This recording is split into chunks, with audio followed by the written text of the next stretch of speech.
ಮೈನಾನ ಇಲ್ಲಿಂದ ಕರ್ಕೊಂಡು ಹೋಗಿ ಕಾರ್ನಲ್ಲಿ ಕೂರಿಸು. ತ್ರಿಶೂಲ್ ಗುನ್ನಾಗೆ ಆರ್ಡರ್ ಮಾಡ್ದ. ಗುನ್ನ ತಕ್ಷಣ ಮೈನಾ ಹತ್ರ ಹೋಗಿ ಅವಳನ್ನ ಕರ್ಕೊಂಡು ಕಾರಲ್ಲಿ ಕೂರಿಸಿ ಮತ್ತೆ ತ್ರಿಶೂಲ್ ಎದುರು ಓಡ್ ಬಂದ. ನನ್ನ ಕ್ಷಮಿಸ್ಬಿಡು ಮೇಜರ್, ನನ್ನಿಂದ ದೊಡ್ಡ ತಪ್ಪಾಗಿದೆ. ನನ್ನ ಈ ತಪ್ಪಿಗೆ ನೀವು ಶಿಕ್ಷೆ ಕೊಡಿ. ಯಾವ ಶಿಕ್ಷೆ ಕೊಟ್ಟರೂ ನಾನು ಅನುಭವಿಸ್ತೀನಿ. ತ್ರಿಶೂಲ್ ಮಾತ್ರ ಆರಾಮಾಗಿ ಸೋಫಾ ಮೇಲೆ ಕೂತು ಲೈಟರ್ ಜೊತೆ ಆಡ್ತಾ ನಗ್ತಾ ಇದ್ದ.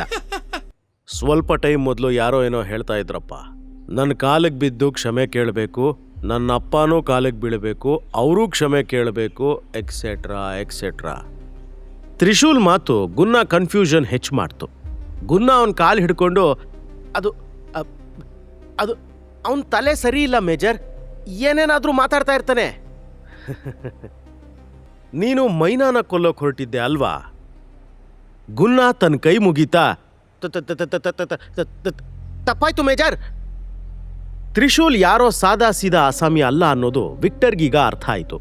ಅವನೇನಾದರೂ ಸರಿಯಾದ ಟೈಮ್ಗೆ ತ್ರಿಶೂಲ್ ಹತ್ರ ಕ್ಷಮೆ ಕೇಳದೇ ಇದ್ರೆ ಅವನ ಜೀವ ಕೂಡ ಹೋಗುತ್ತೆ. ವಿಕ್ಟರ್ ಕೂಡಲೇ ತ್ರಿಶೂಲ್ ಕಾಲು ಹಿಡ್ಕೊಂಡು, ನನ್ನಿಂದ ತುಂಬಾ ದೊಡ್ಡ ತಪ್ಪಾಗಿದೆ, ನನ್ನ ಕ್ಷಮಿಸ್ಬಿಡು. ಇನ್ನು ಮುಂದೆ ಯಾವತ್ತೂ ನನ್ನಿಂದ ಇಂಥ ತಪ್ಪಾಗಲ್ಲ. ತಾಯಾಣೆ, ಬೇರೆ ಯಾವ ಹುಡುಗಿನೂ ಕಣ್ಣೆತ್ತು ನೋಡಲ್ಲ, ಪ್ಲೀಸ್. ತ್ರಿಶೂಲ್ ಅಸಹ್ಯದಿಂದ ನೋಡ್ತಾ, ನೀನಿವತ್ತು ಮಾಡಿರೋ ಕೆಲಸಕ್ಕೆ ನಿನಗೆ ಕ್ಷಮೆ ಅನ್ನೋದೇ ಸಿಗಲ್ಲ. ಈ ಥರ ಯಾವ ಪ್ರಾಣಿ ಕೂಡ ನಡ್ಕೊಳ್ಳಲ್ಲ. ಇವತ್ತು ಕ್ಷಮಿಸಿದ್ರು ಇನ್ನು ಮುಂದೆ ನೀನು ಇಂಥ ಗಲೀಜ್ ಕೆಲಸ ಮಾಡಲ್ಲ ಅನ್ನೋಕ್ಕೆ ಏನು ಗ್ಯಾರಂಟಿ ಇದೆ? ನಿನಗೆ ಶಿಕ್ಷೆ ಕೊಡದೆ ಇರೋಕ್ಕಾಗಲ್ಲ. ತ್ರಿಶೂಲ್ ಗುನ್ನ ಕಡೆ ತಿರುಗಿ, ಈ ವಿಷಯದಲ್ಲಿ ನೀನು ನಂಗೆ ಹೆಲ್ಪ್ ಮಾಡ್ತೀಯಾ ಅಂತ ಕೇಳ್ದ. ಗುನ್ನ ಅವನ ಹತ್ರ ಹೋಗಿ ನಿಂತು, ಎಸ್ ಮೇಜರ್, ನಾನವನಿಗೆ ಯಾವ ಥರ ಶಿಕ್ಷೆ ಕೊಡಬೇಕು ಅಂತ ಇಶಾರೆ ಮಾಡಿ ಸಾಕು. ತ್ರಿಶೂಲ್ ಒಂದು ಸಲ ಉಸಿರೇಳ್ಕೊಂಡು, ನಾನು ಹೇಗೆ ಅನ್ನೋದು ನಿಂಗೆ ಗೊತ್ತಲ್ವಾ ಗುನ್ನ, ನಂತರ ಯೋಚನೆ ಮಾಡು, ಅವನಿಗೆ ನೀನೇ ಶಿಕ್ಷೆ ಕೊಡು ಅಂತ ಹೇಳಿ ಅಲ್ಲಿಂದ ಹೊರಗೆ ಹೊರಟೋದ. ಕಾರಲ್ಲಿ ಕೂತಿರೋ ಮೈನಾ ಆ ಕಡೆ ಈ ಕಡೆ ನೋಡ್ತಾ ಇರೋ ಟೈಮಲ್ಲೇ ತ್ರಿಶೂಲ್ ಕ್ಲಬ್ನಿಂದ ಹೊರಗೆ ಬಂದ. ಕಾರ್ ಹತ್ತೋ ಟೈಮಲ್ಲೇ ವಿಕ್ಟರ್ ಜೋರಾಗಿ ಕೂಗಿದ್ದು ಕೇಳಿಸ್ತು. ಮೈನಾ ತ್ರಿಶೂಲ್ ಕಡೆ ನೋಡ್ತಾ, ಅದೇನು ಅಂತ ಕೇಳಿದ್ಲು. ನಂಗೇನು ಗೊತ್ತು, ಒಳಗೇನಾಗ್ತಿದ್ಯೋ ಏನೋ, ಬಿಡು, ನಾವು ಅದ್ರ ಬಗ್ಗೆ ಚಿಂತೆ ಮಾಡೋದು ಬೇಡ ಅಂತ ಹೇಳ್ತಾ ಕಾರ್ ಸ್ಟಾರ್ಟ್ ಮಾಡ್ದ. ಅಲ್ಲ, ನನ್ನ ಕಾಪಾಡೋಕೆ ಬಂದ್ಯಲ್ಲ, ನೀನು ಯಾರು ಅಂತ ನಂಗೆ ಹೇಳಲಿಲ್ಲ. ಮೈನಾ 12 ವರ್ಷದ ಹಿಂದೆ ಕಾಪಾಡಿರೋ ಹುಡುಗ ಇವನೇ ಇರಬಹುದಾ ಅಂತ ಯೋಚಿಸ್ತಾ ಇದ್ಲು. ತ್ರಿಶೂಲ್ ಹತ್ರ ಆ ಪ್ರಶ್ನೆ ಕೇಳಬೇಕು ಅನ್ಕೊಳ್ತಾ ಇರುವಾಗ ಮೈನಾ ಫೋನ್ ರಿಂಗ್ ಆಯಿತು. ಡಿಸ್ಪ್ಲೇನಲ್ಲಿ ಗಿರಿಜಾ ಹೆಸರು ನೋಡಿ ಮೈ ಉರಿದು ಹೋಯ್ತು. ಕೋಪ ಕಂಟ್ರೋಲ್ ಮಾಡಿಕೊಂಡು ಕಾಲ್ ರಿಸೀವ್ ಮಾಡಿದ್ಲು. ಮಗಳೇ ಮೈನಾ, ನೀನಿನ್ನೂ ಆ ವಿಕ್ಟರ್ ಜೊತೆಗೆ ಇದೆಯಾ ಅಲ್ವಾ? ನಾನು ಜಸ್ಟ್ ಅದನ್ನು ಕೇಳೋಕೆ ಅಂತ ಕಾಲ್ ಮಾಡಿದ್ದು. ಆ ಪ್ರಶ್ನೆ ಕೇಳಿ ಮೈನಾ ಕೋಪದಿಂದ, ನನ್ನ ಇಡೀ ಲೈಫ್ನಲ್ಲೇ ನಿನ್ನಂಥ ಕೆಟ್ಟ ಹೆಂಗಸನ್ನ ನಾನು ನೋಡೇ ಇಲ್ಲ. ನಿನ್ನ ಮಾತು ಕೇಳಿ ನಾನು ನಮ್ಮ ಕಂಪನಿಗೋಸ್ಕರ ಅಂತ ಬಂದರೆ ನೀನು ಆ ರಾಕ್ಷಸನ್ಗೆ ನನ್ನ ಸೇಲ್ ಮಾಡಿದ್ಯಾ ಅಂತ ಸಿಡ್ಕಿದ್ಲು. ನನ್ನ ಮೇಲೆ ಕೂಗ್ತಾ ಇದೀಯಾ? ನೀನು ನನಗೆ ಥ್ಯಾಂಕ್ಸ್ ಹೇಳಬೇಕು. ಇಲ್ಲದೆ ಇದ್ರೆ ವಿಕ್ಟರ್ನಷ್ಟು ರಿಚ್ ಹುಡುಗ ನಿನ್ನಂಥ ಹುಡುಗಿಗೆ ಎಲ್ಲಿಂದ ಸಿಗ್ತಾನೆ? ಬಟ್ ಇದೆಲ್ಲ ನೀವು ನನ್ನ ಲೈಫ್ ಸೆಟ್ಲ್ ಮಾಡೋಕಲ್ಲ ಮಾಡಿರೋದು. ಅವನಿಗೆ ನನ್ನ ಸೇಲ್ ಮಾಡಿ ನೀವು ಲೈಫ್ ಸೆಟ್ಲ್ ಮಾಡ್ಕೊಳ್ಳೋ ಪ್ಲಾನ್ ಇತ್ತು. ಆ ರಾಕ್ಷಸನಿಂದ ನೀವು ದುಡ್ಡು ತಗೊಂಡಿಲ್ವಾ?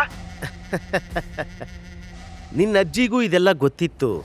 ಅವರೇ ಅಲ್ವಾ ನಿಂಗಲ್ಲಿ ಹೋಗು ಅಂತ ಹೇಳಿ ಕಳ್ಸಿರೋದು. ನೀವೆಲ್ಲ ಒಂದೇ ತರದವರು, ನಿಮ್ ಲಾಭ ಮಾತ್ರ ಬೇಕು. ಅಷ್ಟು ಹೇಳೋ ಹೊತ್ತಿಗೆ ಮೈನಾ ಗಂಟ್ಲು ಕಟ್ಟಿ ಕಣ್ಣಲ್ಲಿ ನೀರು ತುಂಬ್ಕೋತು. ಮೈನಾ ಪಕ್ಕದಲ್ಲಿ ಕೂತಿರೋ ತ್ರಿಶೂಲ್ ಎಲ್ಲಾ ಮಾತು ಆಲಿಸ್ತಾ ಇದ್ದ. ಅವಳಿ ಸ್ಥಿತಿ ನೋಡಿ ಅವನಿಗೆ ಪಾಪ ಅನ್ನಿಸ್ತು. ಅವಳನ್ನ ಸಮಾಧಾನ ಮಾಡ್ತಾ, ಮೈನಾ ರಿಲ್ಯಾಕ್ಸ್, ನೀನೀಗ ಸೇಫ್ ಆಗಿದ್ಯಾ, ಡೋಂಟ್ ವರಿ. ಗಿರಿಜಾಗೆ ತ್ರಿಶೂಲ್ ಧ್ವನಿ ಗುರ್ತು ಸಿಕ್ತು. ಅವಳು ಕೋಪದಿಂದ, ಏಯ್ ಬಿಕಾರಿ, ನೀನು ಅವಳ ಜೊತೆ ಏನ್ ಮಾಡ್ತಾ ಇದೀಯಾ?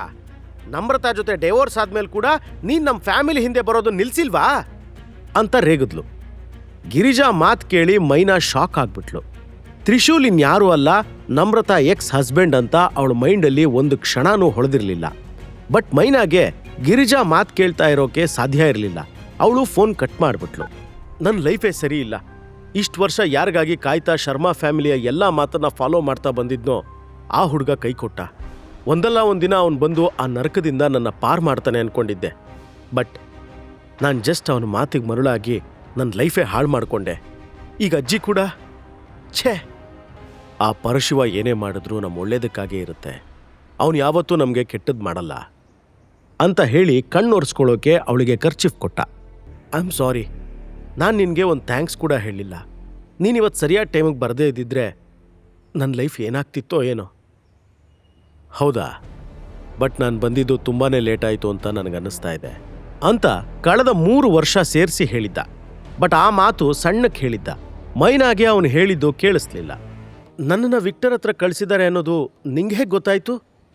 ನಿನ್ನ ರಿಲೇಟಿವ್ ಯಾರೋ ಮಾತಾಡೋದು ಕೇಳಿಸ್ಕೊಂಡೆ. ಮೇಡಮ್, ನಿಮ್ಮ ಪ್ರಶ್ನೆ ಎಲ್ಲ ಕೇಳೋದು ಮುಗ್ದಿದ್ರೆ ನಾನೊಂದಷ್ಟು ಕ್ವಶನ್ಸ್ ಕೇಳಲಾ? ಮೈನಾ ನಗ್ತಾ ತಲೆ ಆಡಿಸಿದ್ಲು. ತ್ರಿಶೂಲ್ ಅವಳನ್ನು ನೋಡಿ ಸಾಫ್ಟ್ ಆಗಿ, ನೀನು ನಿಜವಾಗ್ಲೂ ಆರಾಮಾಗಿದೆಯಾ ಅಲ್ವಾ ಮೈನಾ? ಮೈನಾ ನಿಧಾನಕ್ಕೆ ಹೌದು ಅಂತ ತಲೆ ಆಡಿಸಿದ್ಲು. ನೀನು ಎಲ್ಲಿರ್ತೀಯ? ಯಾವತ್ತೂ ನಿನ್ನ ಶರ್ಮಾ ಮನೇಲಿ ನಾನು ನೋಡಲೇ ಇಲ್ಲ. ಹಾಸ್ಟೆಲ್ನಲ್ಲಿ ಉಳ್ಕೋತೀನಿ ಅಂತ ನಿಧಾನಕ್ಕೆ ಹೇಳಿದ್ಲು. ಹಾಸ್ಟೆಲ್ನಲ್ಲ? ಯಾಕೆ? ಇನ್ನೆಲ್ಲಿ ಉಳ್ಕೋಬೇಕು? ಬೇರೆ ಯಾವ ಆಪ್ಷನ್ ಕೂಡ ಇಲ್ಲ ನನಗೆ.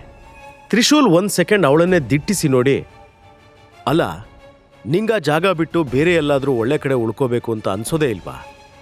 ನಂಗೆ ಆಸೆ ಇದೆ, ಬಟ್ ಶರ್ಮಾ ಫ್ಯಾಮಿಲಿಲಿ ನಂಗೆ ಬೇಕಾಗಿರೋದು ಏನೂ ಮಾಡೋಕ್ಕಾಗಲಿಲ್ಲ ಅನ್ನೋದಕ್ಕಿಂತ ಅವ್ರು ಬಿಡಲಿಲ್ಲ ಅನ್ನೋದು ಸೂಟ್ ಆಗುತ್ತೆ. ಒಂದು ಬರ್ತ್ಡೇ ಕೂಡ ಸೆಲೆಬ್ರೇಟ್ ಮಾಡೋಕ್ಕೆ ಅವ್ರು ಬಿಡಲಿಲ್ಲ.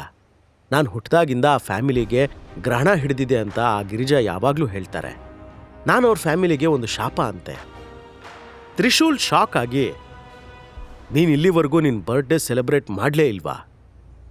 ಚಿಕ್ಕವಳಿದ್ದಾಗ ನಮ್ರತಾ ಬರ್ತ್ಡೇನ ಅವರೆಲ್ಲ ಸೇರಿ ಗ್ರ್ಯಾಂಡಾಗಿ ಮಾಡುವಾಗ ನನಗೂ ತುಂಬ ಆಸೆ ಆಗ್ತಿತ್ತು.